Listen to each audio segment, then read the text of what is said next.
Sejarah Rasulullah 3 Sejarah Rasulullah Shallallahu Alaihi Wasallam.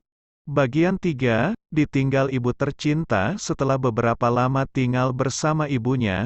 Pada usia 6 tahun, sang ibu mengajaknya berziarah ke makam suaminya di Yasrib.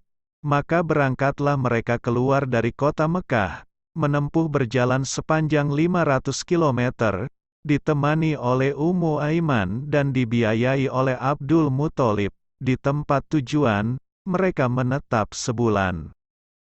Setelah itu mereka kembali ke Mekah. Namun di tengah perjalanan, ibunya menderita sakit dan akhirnya meninggal di perkampungan Abwa, yang terletak antara kota Mekah dan Madinah.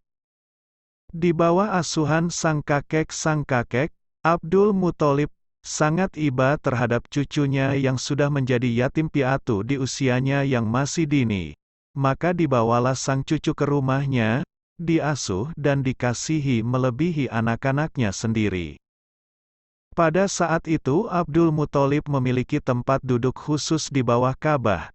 Tidak ada seorang pun yang berani duduk di atasnya, sekalipun anak-anaknya, mereka hanya berani duduk di sisinya. Namun Rasulullah Shallallahu Alaihi Wasallam yang saat itu masih anak-anak justru bermain-main dan duduk di atasnya. Karuan saja paman-pamannya mengambil dan menariknya. Namun ketika sang kakek melihat hal tersebut, beliau malah melarang mereka seraya berkata, "Biarkan dia, demi Allah, anak ini punya kedudukan sendiri." Akhirnya Rasulullah Shallallahu Alaihi Wasallam kembali duduk di majlisnya. Diusapnya punggung cucunya tersebut dengan sukacita melihat apa yang mereka perbuat. Tapi lagi-lagi kasih sayang sang kakek tak berlangsung lama dirasakan Muhammad kecil. Saat Rasulullah berusia 8 tahun, kakeknya meninggal dunia di Mekah. Namun sebelum wafat beliau berpesan agar cucunya tersebut dirawat oleh paman dari pihak bapak Abu Talib. Di pangkuan pamannya kini Rasulullah Shallallahu Alaihi Wasallam berada dalam asuhan pamannya yang Juak sangat mencintainya.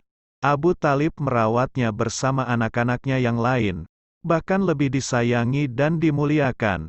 Begitu seterusnya Abu Talib selalu di sisi Rasulullah Shallallahu Alaihi Wasallam, merawatnya, melindungi dan membelanya. Bahkan hingga beliau diangkat menjadi rasul. Hal tersebut berlangsung tidak kurang selama 40 tahun. Bersama pendeta Buhaira pada saat Rasulullah Shallallahu Alaihi Wasallam berusia 12 tahun, Abu Talib mengajaknya berdagang ke negeri Syam. Sesampainya di perkampungan Busra yang waktu itu masuk wilayah negeri Syam, mereka disambut oleh seorang pendeta bernama Buhaira. Semua rombongan turun memenuhi jamuan Bahira kecuali Rasulullah SAW. Pada pertemuan tersebut, Abu Talib menceritakan perihal Rasulullah Shallallahu Alaihi Wasallam dan sifat-sifatnya kepada pendeta Buhaira. Setelah mendengar ceritanya, sang pendeta langsung memberitahukan bahwa anak tersebut akan menjadi pemimpin manusia sebagaimana yang dia ketahui ciri-cirinya dari kitab-kitab dalam agamanya.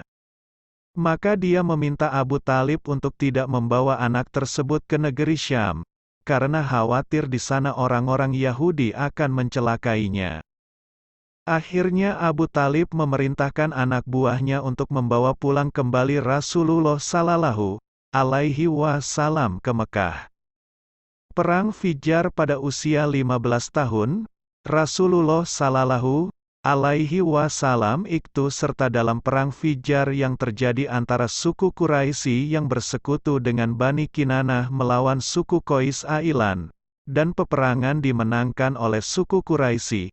Pada peperangan tersebut, Rasulullah Shallallahu Alaihi Wasallam membantu paman-pamannya menyiapkan alat panah. Setelah perang Fijar usai, diadakanlah perdamaian yang dikenal dengan istilah Hilful Fudul, disepakati pada bulan Zulkaidah yang termasuk bulan haram, di rumah Abdullah bin Jutan at-Taimi. Semua kabilah dari suku Quraisy ikut dalam perjanjian tersebut. Di antara isinya adalah kesepakatan dan upaya untuk selalu membela siapa saja yang dizalimi dari penduduk Mekah, dan mereka akan menghukum orang yang berbuat zalim sampai dia mengembalikan hak-haknya. Rasulullah Shallallahu Alaihi Wasallam ikut serta menyaksikan perjanjian tersebut.